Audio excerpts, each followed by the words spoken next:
In this video, we're gonna have a crash course to option trading. So before starting this video, please like this video and subscribe to this channel for our future updates. Let's get started. Options are an exciting, sometimes fast-paced, and sometimes quick way to make stock market money.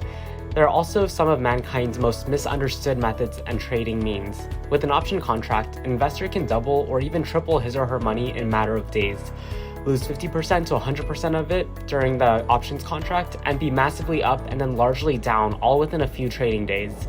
It's important to realize that 90% of all stock market options expire worthless. That's why it's so important to approach this good gold mine of trading opportunity with caution, respect, and a solid understanding platform before traders set their sails for option land investment. Completely honest here, most trading guides don't work on the assumption or basis that viewers come to the table with a lack of understanding of the basics of these powerful and potentially enriching trading tools. There are several important definitions that must be properly understood before a trader is ready to investigate the worlds of various interesting and potent trading strategies. In this explanation, we promise to try to keep definitions in line with the idea that it is a true beginner's crash course. While going on the more complex strategies in the latter part of the post would be easy. This would only confuse the issue if the basics were only covered, not yet mastered, and successfully traded. Next week's post will cover the basic trading strategies used in today's markets. Beyond that, there are plenty of other guides on the market covering these more difficult strategies and concepts to grasp, which are only for truly advanced option masters to dare tread. There's nothing worse than entering a complex option strategy than the trader can really hope to understand. This is sadly like going to a casino and putting all one's chips on red or black color and then letting them ride until they're either quickly or finally lost. Calls and puts explained in layman's terms. Options and contracts that allow investor to buy or sell stock shares of an underlying stock issue at a fixed strike price. The price the investor pays for the privilege in an option instrument is called the premium, while the strike price is the point where buyers or sellers can buy or sell actual stock shares if they wish. An option's premium price actually includes intrinsic value plus time value. We'll go into these two components in detail later. Calls are contracts that give the owner the right, but not the obligation, to purchase the underlying shares of the contract-related stock at a certain price. Puts are the opposite contracts that give owners the right, but never the obligation, to sell the underlying stock issue share at a fixed price. They can be bought and owned or sold to others. A person who owned the stock shares would be more likely to buy a protective put to guarantee the lowest price at which to sell their stock, while an investor who has short sold the stock shares would be more likely to buy a protective call contract to lock in the highest possible price that the stock they are sold short on can move against them on the market. Also, investors who own stock shares can sell covered calls against their stock position, while investors who are short stock shares may sell covered puts against their negative stock options. The next post will feature more on these basic option strategies.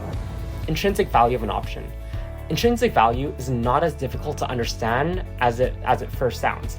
It's simply the underlying stock price above the option strike price if it's a call, or the underlying stock price below the option strike price if it's a put. Examples are as follows. Call option intrinsic value.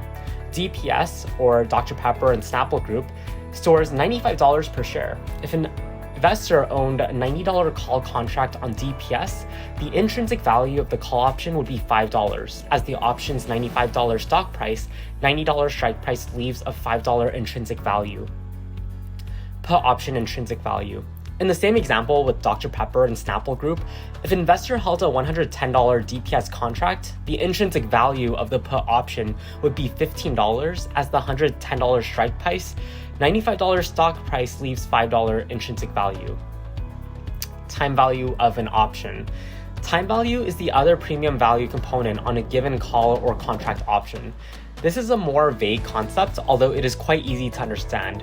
If not to calculate, fortunately no one has to calculate uptime values anymore, as computer programs, trading platforms, and algorithms all do this nowadays. In the above examples, we know the call option's intrinsic value is $5, while put option's intrinsic value is $15. To determine either contract's time value, simply take the option's actual premium value and subtract the intrinsic value. as all that remains after the intrinsic value is removed is any remaining time value. So if the above DPS call contract had $8 in premium value, the time value would simply be the $8 premium, the $5 intrinsic value, leaving $3 time value. Similarly, if the put contract had a $20 premium value, the time value would be the $20 premium value, removing the $15 intrinsic value, leaving a $5 time value. In the money, at the money, and out the money options. Most market option contracts are actually out of the money or have no intrinsic value. Off the money options have only time value. If our DPS call contract in the first example above had a $100 strike, $5 would be out of money. It would represent only a time value as it has no intrinsic value at this point. In the money options are contracts like in our two examples above. $90 call contract is $5 in money, while $110 put contract is also $15 in money. There's intuitive money options. In the example above with our DPS $95 stock, a $95 call or put contract option would be exactly the amount of money as its strike price is the actual price of the underlying DPS shares. Expiration dates of options. What makes options so fast-paced and sometimes nerve-wracking is that these instruments and contracts are not unlimited in time. In fact, they're the opposite, with definite and predefined deadlines attached to each call or contract. With regards to stocks, options come with a certain month's expiry date or the date and month the contract expires. Once again, using our easy-to-understand DPS option contracts from the above, both the call and the contract may have March expiry dates. This would mean that March's third Friday, usually, the contract would simply cease. Any options that were at the money or out of money would expire worthlessly. Well, at this point, any money options would be paid out in cash. In practice, most option holders using these option contracts as speculative investments would rarely allow them to expire worthless, which would represent a 100% investment loss in them. A sounder strategy on both a cash out and even money option would be to cash out while it still has some time value left. An option in the money could either be sold while it still had a time value component remaining, or it could simply expire so that the contract's intrinsic value could be paid. In conclusion, this gives a good understanding of key terms and concepts associated with both call and place contracts. In the next week's post, we'll continue this discussion by exploring the most basic and most useful in many people's minds and common strategies for trading these calls and contracting stock options. Stay tuned for more exciting instructions. What do you think of our list? Did our video help you? Let us know in the comments below. And if you enjoyed this video and want to hear from me again, be sure to hit that subscribe button and turn on the notifications before you go, and thank you for watching.